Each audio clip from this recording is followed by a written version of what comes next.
मैं सबसे पहले आपसे यह समझना चाहता हूं कि आज योगी आदित्यनाथ ने कहा कि तृणमूल के जितने गुंडे हैं उनके गलों पर पट्टी लगाकर उनको घुमाया जाएगा।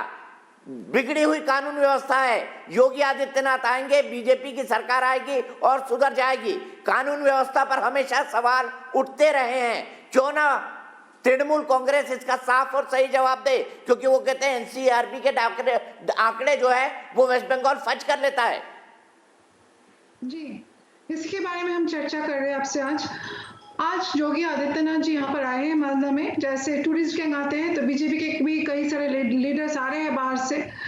बंगाल के चुनाव है, कभी माननीय प्रधानमंत्री जी आते हैं, कभी हमारे होम मिनिस्टर आ जाते हैं। आज योगी जी भी आए हैं तो हम उनको स्वागत करते हैं। बंगाल की धरती में सभी पार्टीज को रैली करने का अधिकार है, लेकिन हम लोग जो नफरत की ये राजनीति ये जो फैलाने की कोशिश कर रहे हैं योगी जी यहाँ पर, उनके खिलाफ है। वो तो पहले बोल रहे हैं गुंडागर्दी। अगर गुंडागर्दी की बात करें तो हाईएस्ट क्राइम रेट अभी देश में कौन से राज्य में है?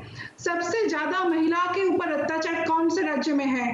2014 से लेके 2019 में जो क्राइम रेट है 56% highest in the country Uttar Pradesh में है। तो महिला का ना कोई सम्मान करते हैं ना वहां पर। अब भी आज भी सामने आया है हाथरस के घटना, आप लोगों को सबको पता है।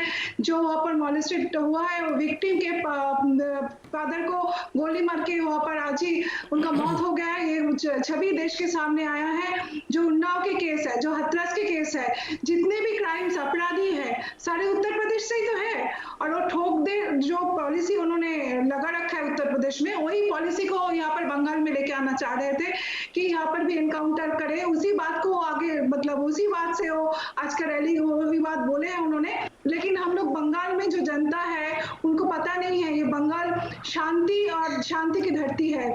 यहाँ पर अगर क्राइम रेट ज्यादा है तो नेशनल क्राइम ब्यूरो के हिसाब से सबसे ज्यादा क्राइम रिकॉर्ड है उत्तर प्रदेश का। क्यों दिखा? नहीं, शांति और सद्भावना की धरती है तो इतनी ज्यादा राजनीतिक हिंसा क्यों?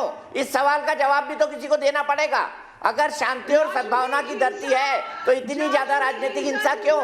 बीजेपी आरोप लगा रही कि एक साल में 130 लोगों को मार दिया गया।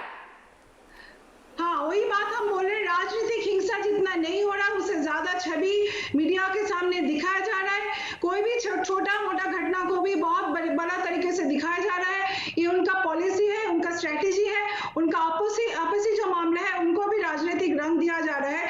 आज आप लोग देख ही रहे थे, 2-3 दिन से एक फोटो वायरल हो रहा है, कोई डोमेस्टिक वायलेंस का केस है लेकिन बोल रहे हैं पॉलिटिकल केस है।